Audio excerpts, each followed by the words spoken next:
Okay, so we gone up to the letter tet.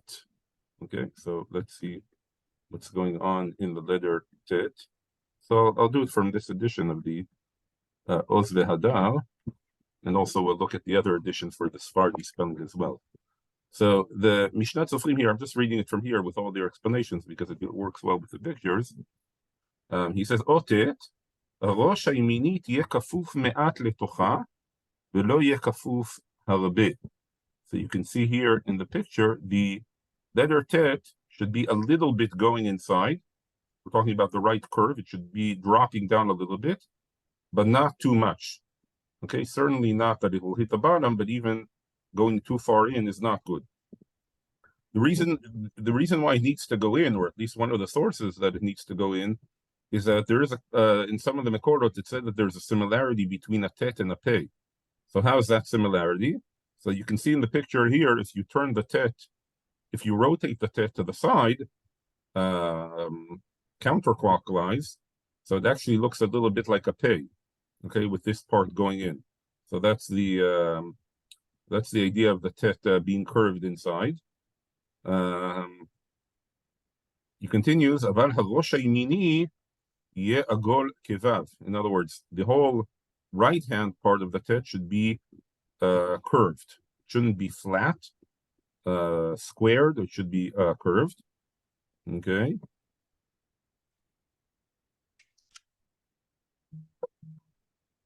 וגם למטה מצד הימני תהיה עגולה. Also, the bottom part of the tet, like here in this picture, the bottom part of the right-hand side of the tet, it's also curved. So basically, this whole section of the tet is like a little bit like a kaf. In other words, that it's curved both on the top and on the bottom. So the tet is really a combination of a kaf and a zayin, as he will soon say. Okay? כי תמונתה כמו כף וזין. That's what he said. It's like a kaf, the right-hand side curved, and then the left-hand side is straight up with a zayin here on top, jutting out both ends, plus the 3 tagim here on the top. Okay? However, he says, v'chol zeh ino me'akev b'diavad. In other words, even if you didn't make it curved, you made it more squared on the right-hand side, all of that is not mi'akev. The only case that he says is me'akev, he says, le'vad b'inyan kafuf arbe, de'tzarich iyun ledina v'ayen b'be'ur halacha. Okay? Now, in the be'ur halacha, he has a very long arichut on this. And what does it mean that the tet should not be kafuf arbe? So one opinion says that it's only pasul if it actually ends up touching the bottom. However, the be'ur halacha claims that actually he wants to say that even if it doesn't actually touch the bottom, but it's very close to the bottom, in other words, if I've curved it too much inside, it will also be pasul. However, he said, they quote here the conclusion, he says, שאם הכפיפה נוגעת בקרקע tet פסולה, ואם אינה נוגעת אלא שהיא כפופה הרבה, יש לו לתקן זאת במקום שאפשר. In other words, he says that, to pasul b'diavad only if it's actually touching, but since he claims that there are poskim that are machmir, or even if it doesn't touch, but it's very close to the bottom, then you need to get it fixed. So if you see a Sefer Torah that way, so on Shabbos, you can continue reading, again, that the tet is curved very far down, even though it doesn't actually touch the bottom. You can continue reading, but after Shabbat, you should have it corrected. ולי נראה, ואם לא היה כפוף כלל לתוכה, צריך להראות לתינוק. Let's say the right-hand side doesn't drop down to the bottom at all. It's just flat like this. So he says you should show it to a tinok. And if a tinok reads it as a tet, then it's kasher. However, b'chol gavnei tzarich letakna achar kach. In other words, you should add a little bit of ink, to have it drop down a little bit. ולא ביקרי, בתיקון זה שלא כסדרן, דבלאו הכי תמונתה עליה. In other words, this correction you can make even in tefillin umezuzot, because again, it is a tet. It's read as a tet, so it's not a problem. שלא כסדרן. It's just not the fully correct shape of the letter, so that's why you need to correct it afterwards. ואם לא היה כפוף כלל לתוכה והתינוק לא קרא לו, צריך עיון אם יש לה תקנה בתפילין, משום שלא כסדרן. In other words, let's say a tinok is not able to read it as a tet. Now, he's not reading it like any other letter. He just doesn't recognize it's a tet. So he says it's tzarich iyun whether maybe it is a problem of שלא כסדרן. ואין בסימן ל"ב סעיף כ"ה לעניין חטא החטוטרות, אפשר דו הדין בזה, דאין מרוגל בטית בלי כפיפה. In other words, there they said that even if, let's say I have a tinok, I have a chet rather, with a chotuteret, and the tinok is not able to read it as a chet. So there some said, it's not posel, even though the tinok doesn't read it as a chet. Why? Because he's simply not familiar with that shape of a chet. It's not because it's not a chet, he's just not familiar with a chet with a chatuteret. So it could be that here too, even if he's not reading the tet as a tet, it's simply because he's not used to a tet without the curving inside. But it's still לא מקרה בזה, נשתנה צורתה וצריך עיון. Okay, so you remains בצריך עיון. On that case, again, that's only if a tinok did not read it as a tet. However, if a tinok read it as a tet, then you can fix it and you just add a little bit. And again, it's not a problem שלא כסדרן, because it was read as a tet. Okay, ויזהר שלא ייגעו הראשים זה בזה. In other words, that the heads of the tet, the two heads, the right-hand side and the left-hand side, they should not touch each other. Okay? And ובדיעבד, אם יש להם תקנה על ידי גרירה, אין לקמן בסוף חודשין מה שכתבנו שם. So the machloket is as follows. If, let's say, the two upper right parts of the tet touch each other, the question is that why is that possible?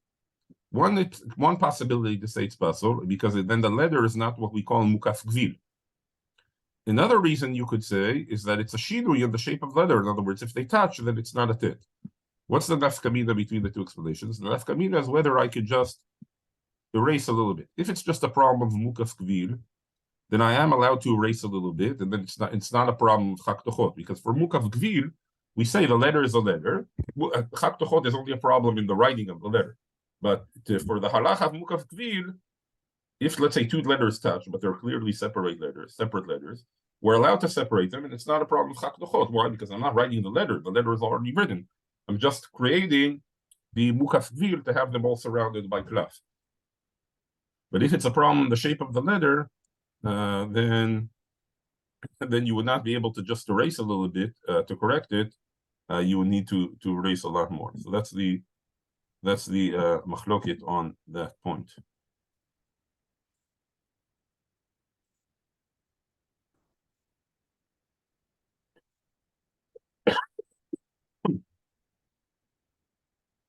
Okay, so until now we spoke about the right-hand part of the tet. Now he's going to the left part of the tet, and again, the left side of the tet, we said should be shaped like a zayin. So he says, אם הראש השמאלי לא הייתה תמונתה כזין, מפני שראשה הייתה עגולה. In other words, the zayin needs to be squared on top. Let's say I didn't make it squared on top, I made it curved. אך הייתה תגין עליה, but it did have the three תגין on top. צריך עיון בדיעבד. לפי מה שהביא בית יוסף בשם הרעם, דמה שאמרו בגמרא, שהנס גט צריכה ג' זיונים, היינו לא תגין, אלא שלא יעשה ראשם עגול אלא משוך. יהיה לכל ראש 3 פינים, ולעיכובה הוא קדמוך בבית יוסף סימן ע"ו. In other words, the Gemara says שהנס גט needs gimel zionim. So there are two explanations as to what that means. One explanation is that it's the tagim that we see here on top. Another explanation is that it needs to be squared, like you see in this picture. In other words, three firm corners, 3 squared corners. At least 3 squared corners out of the 4 corners that it should have. Okay, and according to that opinion, it's me'akev. So therefore, if I did it curved, then it should be pasur according to that opinion. So what's the suffix? The suffix is im al yedei tagim mitkasheret or lo. In other words, you could say, when is it possible if I did it curved without the tagim on top? But if I've added the tagim on top, then the tagim indicate that it's a zayin shape, and that would be mafshir despite it not having squared corners. Okay, so he says, ואין להביא ראיה מפרי בגדים שכתב בדיעבד כאשר אם לא היה כזין, אפשר שהפרי בגדים, אפשר שביירי שלא היה עובר בשני הצדדים כזין. In other words, it could be that the pri begadim said that it was kasher if it's not like a zayin, if it is squared, but it's not going out for both sides. Again, if it's a zayin, it should be jutting out for both sides. So the pri begadim is talking about where it's jutting out only in one side, more like a vav. But it doesn't mean ולא עגולה, but not if it's not curved. וצריך עיון לעריהם, גם אולי אין הלכה כעריהם, ואין לקמן In other words, so here he doesn't really reach a conclusion. What would be the halacha b'di'evid if I made it curved on top? Because it could be that first of all, the halacha is not like that opinion that says that it has to be squared. Plus, I've done the tagim on top that make it look like a zayin. So he says tzarich iyun b'di'evad on that case.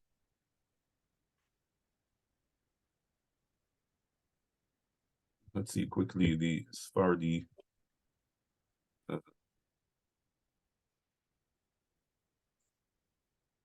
Difference between the Sephardi and the Ashkenazi one.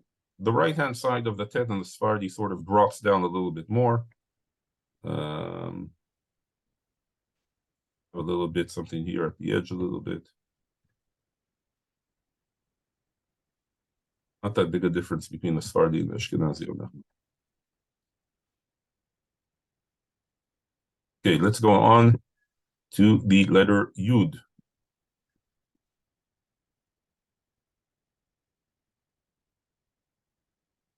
Just before we get into the letter Yud, I'll just say there's a famous machloket. We know the Gemara speaks about kutzo shel Yud, right? It's also a famous expression. This day in modern Hebrew, kutzo shel Yud, somebody was made the kadeka filo kutzo shel Yud. What is the kutzo shel Yud? So there are two explanations in Rishonim. According to the Rashi, it's this, the right-hand bottom part of the Yud. This is the kutzo shel Yud. And according to Rabbeinu Tam, it's on the left side. You need something very, very small, but jutting out to the bottom a little bit. Plus, we do also something on top. So according to Rabbeinu Tam, that's the kutzo shel Yud. The nafkamina is whether this is ma'akev or not on the left-hand side. That according to Rabbeinu Tam, this is the kutzo shel Yud, which is ma'akev. So that's a nafkamina that we'll see here regarding the letter Yud. So says the Mishnah Berurah, Ot Yud shiur meshech gufa melo kulmus echad. In other words, the entire width of the Yud should be like a kulmus. Velo och yoter shelo tidamei l'reish. Don't make it longer, because then it might appear like a reish, because it is curved like a reish. V'yichtov ota yeshara shetiyeh rashea bepanei shavim velo panei klapei mala. In other words, it should be facing, direct on the line, like in this, and not tilted upwards. Okay, so the Yud should be flat, not tilted upwards. Agula letzad yamin lechatchila, right? As we said, on the right-hand side here, it should be curved. V'yaseh laregel mitzad yamin v'yakem haregel mitzad smol. In other words, the leg here on the right should be curved out to the left. You see it's coming out to the left a little bit. In other words, it doesn't just drop straight down, but towards the end of it, it curves out to the left. Here they bring an explanation that the reason we curve it is that we don't want it end up looking like a chet. So chet, you have something that drops straight here, and then if this you make a little bit too long, it will end up looking like a chet. So that's why we curve it to the left a little bit.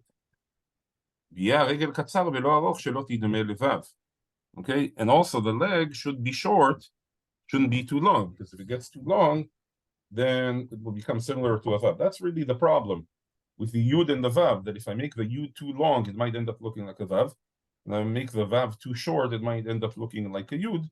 And that's one of the cases that if you're in doubt, you would call a tinuk to see how we would read it, whether like a vav or like a yud. I see on the WhatsApp group of the sofrim that I'm on, that's one of the cases that they have quite often with the yudim and the vavim. Okay. גם צריך להיות ליוד תג קטן מלמעלה על פניה, וכנגדה עוקץ קטן יורד מלמטה. So this is on the left-hand side. You need the tag here at the edge, going up a little bit, and on it, in the עוקץ here, that's the קבוצה של יוד of Rabbeinu Tam on the bottom, the left coming down a little bit.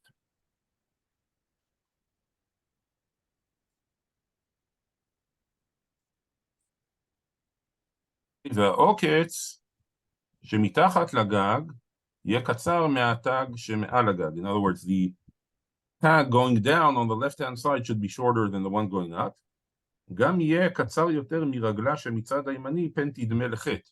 Right, you need to make it short on the left-hand side. If you make it too long, and it will be the length of the right-hand leg, as you'll see in this, as you can see in this picture, it ends up looking like a chet. ואם העריך העוקץ עד ששווה למטה לרגל ימיני והיא נראית כחט קטנה, פסולה. Right, so if you end up with something like this, it looks like a chet, then that's puzzle. So what do? ולא מהני גרירת העוקץ עד שיהיה קצר כתהלכתו, דאבלי חק תוחות. So I can't just erase this, because that will be again a problem of חק תוחות.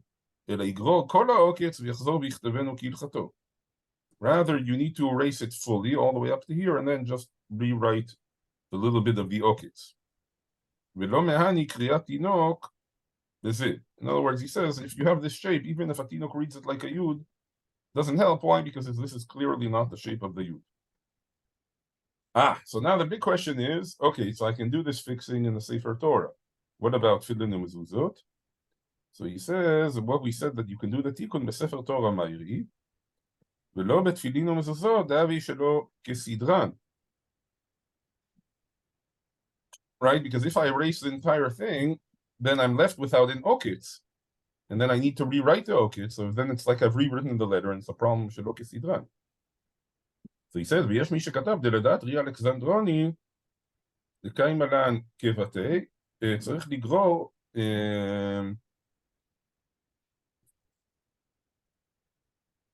it's just not so clear here, 1 second.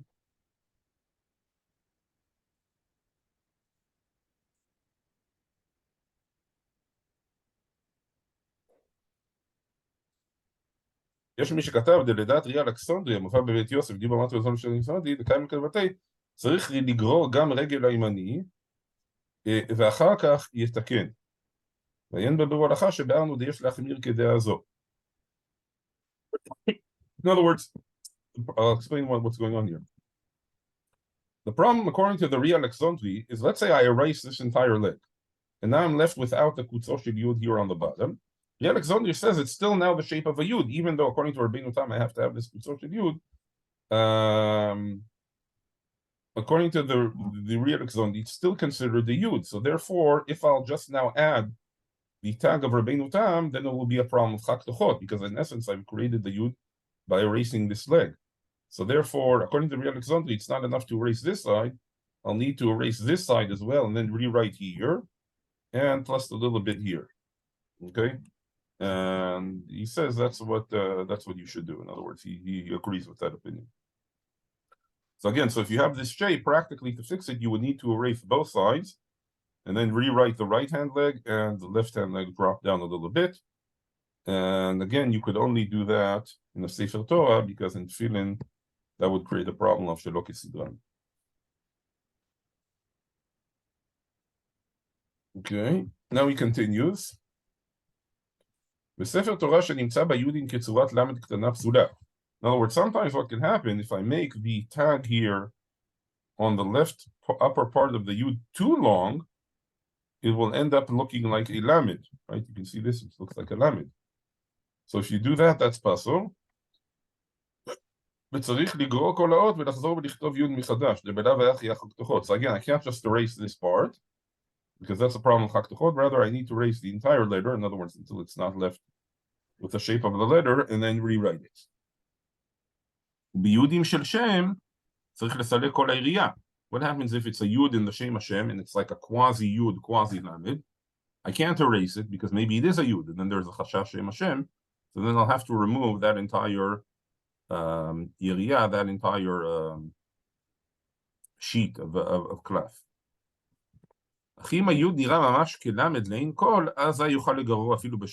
In other words, if it's not even close, in other words, it's clearly a lamed, then it's not the name of Hashem. It doesn't have kedushat Shem Hashem, so therefore I can erase it.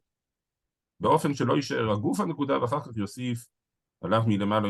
I erase it until I just have the upper part of the yud, and then I'll add to it the bottom part and the kutzah shel yud here on both on the bottom and bottom.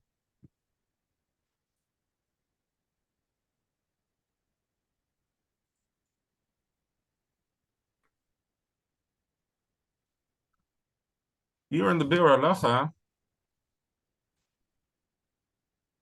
he discusses, let's say I didn't do the upper tag. Again, if I didn't do the lower part, as we said, you have to fix it because that's the kutzos shel yud according to Rabbeinu Tam. This is the bottom tag. What about the upper tag? So he says, "Ulinyan di'avad, mashma balevush yesh le'akel, ach לדעניות דתי צריך עיון, וברוך שאמר בפירוש, ולרבנו תם שווה לעניין פסול הקוץ התחתון והתג העליון. ומדע נקט, המשנה אפילו קוצו של יוד מעכב, ולא נקט, שגם התג העליון מעכב, אפשר דלרבותא ואף שהוא קטן מהם." In other words, he wants to say in the Biur Halacha that both are מעכב, both the upper tag, maybe this picture is not so good, both the upper tag and the lower tag are makiv, and therefore you should correct them.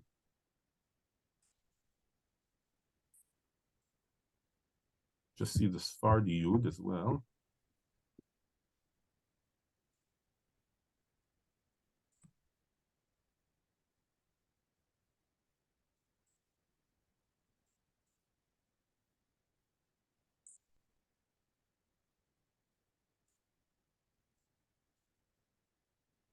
Yeah, the main difference between the Sfardi Yud and the Ashkenazi Yud is that the Sfardi Yud, they also add a tag here in the middle of the Yud.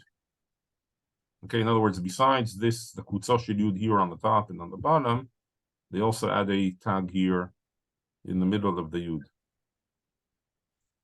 You think it's Ma'akev by this Sfardim? No, I don't think it's Ma'akev. It's the what they call Badak Haya. They call it. I don't think it's Ma'akev. Let's see what they say here on the bottom.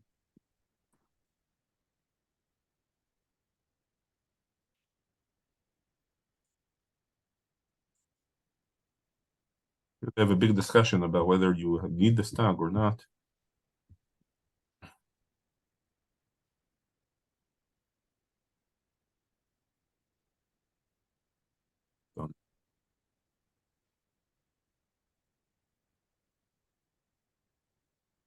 Yeah, I don't think it's Ma'akev.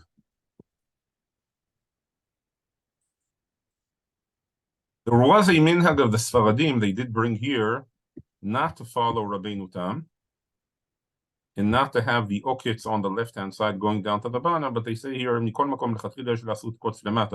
but they do quote here in the footnotes, you know, that their old Sifrei Torah found that did not follow Rabbeinu Tam and did not have the Kutzos Shel Yud on the left-hand side. Nowadays, I think everybody does it, again, because they want to be cautious for Rabbeinu Tam, but just pointing out, maybe you'll find in old Sifrei Torah without it.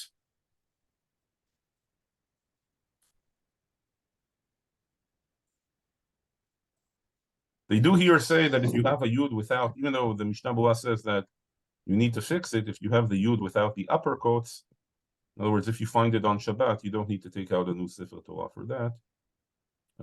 Because there are opinions, again, like Rashi, that don't hold of that at all, that explain the Kutzos Shel Yud is on the right-hand side.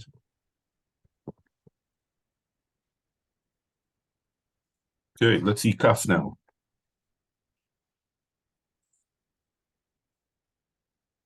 What's the letter that Kaf can be most confused with? This. It, right, very good.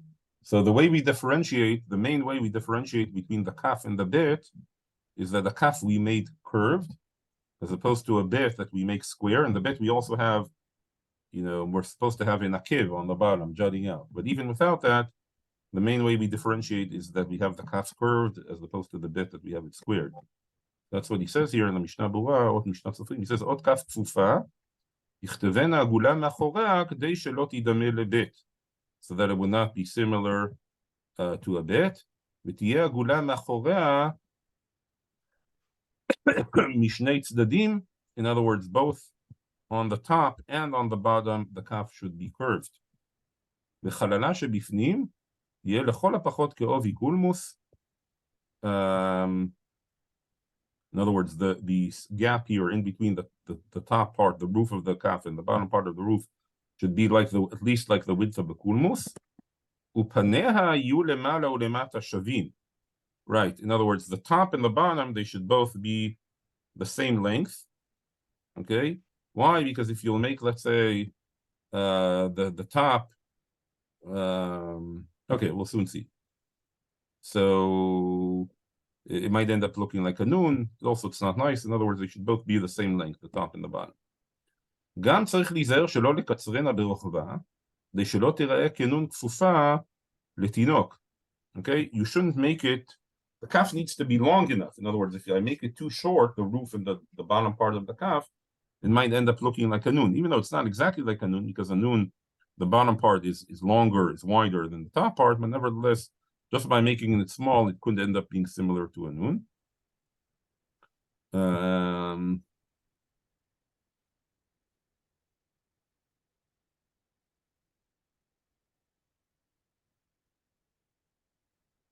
Let's say I made part of the calf square. So he says, if I make it square on the top or on the bottom, it's pasul. In other words, some say no, the most critical part, just like we saw by the bet, that it's most critical that it be squared on the bottom. Some said also by the kaf, it's enough that it's curved on the bottom to make it a kaf.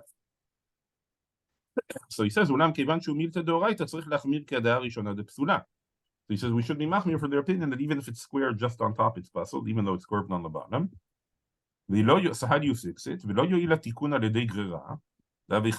I erase it to make it curved, then I have a problem with chak. So what should I do? In other words, the better way to fix it is to add more ink and to curve it that way by adding more ink rather than erase it. Okay, so he says, so all of this is if I had written further, so then I'm allowed to correct because of shelo kesidran. What happens if I've written further?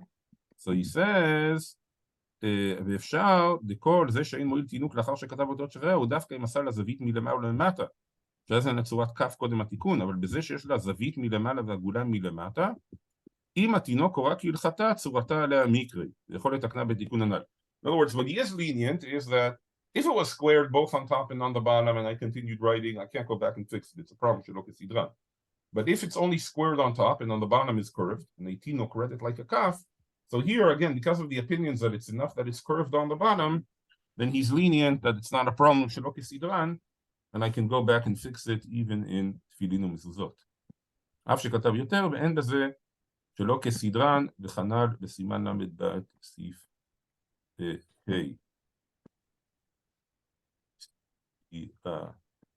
There's any difference with the Sephardi one. They also quote there that were Sifrei Torah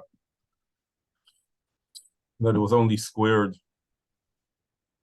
Okay, not much difference between the Ashkenazi and the Sephardi. Maybe the Sephardi is a little bit more curved than the Ashkenazi, but not.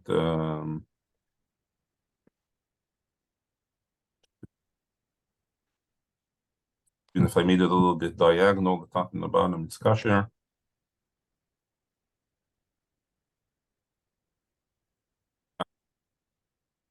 If I have a piece of ink that falls into the middle of the kaf and it makes it look like a pei, then that's possible. Again, if a tinok would read it as a pei. Any questions, comments still here? Just a question from last time Yes. about if a girl is also kosher for. Oh, I forgot to look into that. Oh, sorry. I'll look again. Misvara, I don't see a problem, but please WhatsApp me if I don't get back to you. I'll try to remember to.